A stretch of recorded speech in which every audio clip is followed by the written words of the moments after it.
आपको कब पता चला कि राजीव शर्मा शादीशुदा और आपको धोखे में रखा है? कि जो 6 महीने की बच्ची है जो राजीव शर्मा की तरफ से उसको अपहरण करने की बात सामने आ रही थी। तो घर में पिस्टल है, चाकू है, तलवार है, सब है, लेकिन पिस्टल वो एनी टाइम यहाँ अपने यहाँ लगाते घूमता है और वो ओरिजिनल है, वो कोई चिड़िया मारने वाली गन नहीं।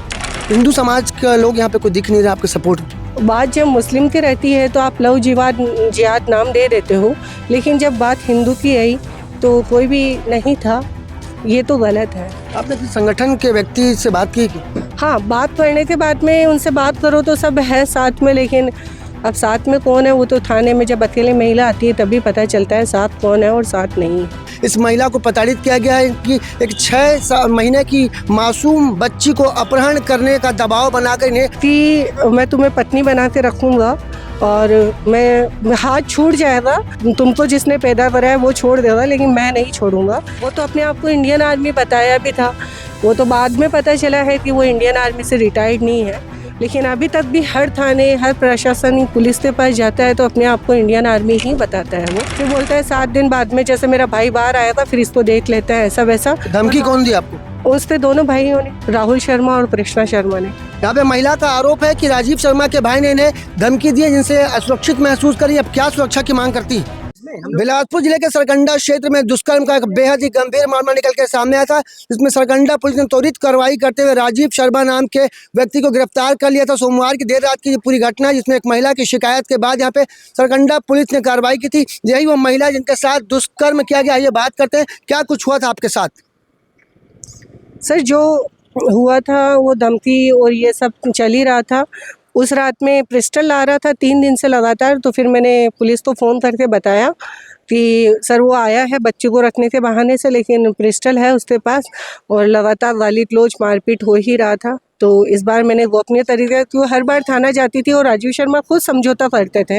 मेरे को पुलिस हमेशा सपोर्ट में रही है, आगे भी रहेगी नो डाउट, लेकिन मैं ही ऐसा लगता था जुड़े हुए हैं तो ऐसा नहीं करना चाहिए, मैं ही चल दे रही थी उस समय। 3 सालों बाद आपने उनके खिलाफ क्यों शिकायत की? सर, हर बार वो सॉरी बोल देता था और पुलिस के सामने हमेशा बोलता था मेरी पत्नी और बच्चे मेरे हैं और मेरे से ही प्रेग्नेंट है, लेकिन बाहर जाके फिर अलग गाली गलौज उल्टा सीधा सब। और जितनी बार मैं थाना जाती हूँ या किसी से हेल्प लेती हूँ तो उल्टा मेरे साथ ज़्यादा वो करता है, मारपीट और वैसा व्यवहार। आपको क्या आश्वासन दिया था राजीव शर्मा ने? कि मैं तुम्हें पत्नी बना के रखूँगा और मैं हाथ छूट जाएगा, तुम्हें जिसको तुमने पैदा करा है वो छोड़ सकता है और जिसको तुमको जिसने पैदा करा है वो छोड़ देगा, लेकिन मैं नहीं छोड़ूंगा। पर ये गलत बात थी। आपको कब पता चला कि राजीव शर्मा शादीशुदा और आपको धोखे में रखा है? 6-7 महीने बाद में पता चल गया था।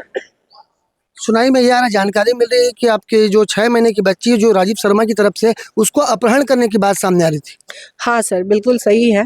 वो उसको मतलब ये चाहता है समाज या उसके परिवार के लोगों को ये पता ना चले कि उसके बच्ची हुई है, ये उसको वो था।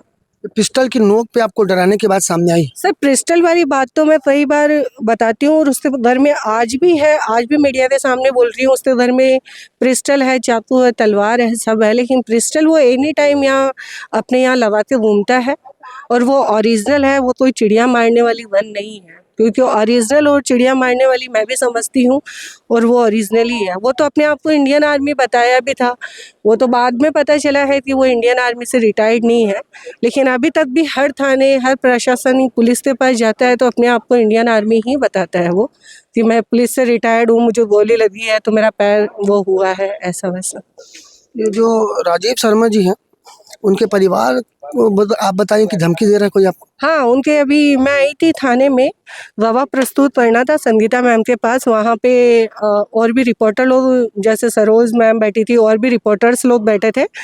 तो जैसे मैं आई तो पहले मैंने बोला मैडम मुझे एक कार्रवाई करनी है, कि उसने मेरे को तो दिया बताया 50 लाख या ऐसा, तो दीदी बोली आप आवेदन दे दो। तो फिर वो बोलने लगा, पहले तो उल्टा सीधा करैक्टर के बारे में बोलने लगे, फिर बोलता है 7 दिन बाद में, जैसे मेरा भाई बाहर आया था फिर इसको देख लेता है, ऐसा वैसा। धमकी कौन दी आपको? उससे दोनों भाइयों ने, राहुल शर्मा और कृष्णा शर्मा ने। यहाँ पे महिला का आरोप है कि राजीव शर्मा के भाई ने इन्हें धमकी दी जिनसे असुरक्षित महसूस करी। अब क्या सुरक्षा की मांग करती है? सर, मैं अपनी दोनों बेटियों के साथ रहती हूँ तो थोड़ी सी हेल्प तो चाहिए रहेगी। वैसे तो हिंदू संगठन से भी चाहिए थी। ये जो अब मैं एक बात सवाल करना चाहूँगा कि एक हिंदू संगठन की अब महिला है, हिंदू है, हिंदू समाज के लोग यहाँ पे कोई दिख नहीं रहे आपके सपोर्ट में। सर ये प्रश्न मेरा भी हिंदू समाज से था कि बात जब मुस्लिम की रहती है तो आप लव जिहाद जिहाद नाम दे देते हो, लेकिन जब बात हिंदू की आई तो कोई भी नहीं था। ये तो गलत है। आपने किसी संगठन के व्यक्ति से बात की क्या? हाँ, बात करने के बाद में उनसे बात करो तो सब है साथ में, लेकिन अब साथ में कौन है वो तो थाने में जब अकेले महिला आती है तभी पता चलता है साथ कौन है और साथ नहीं है।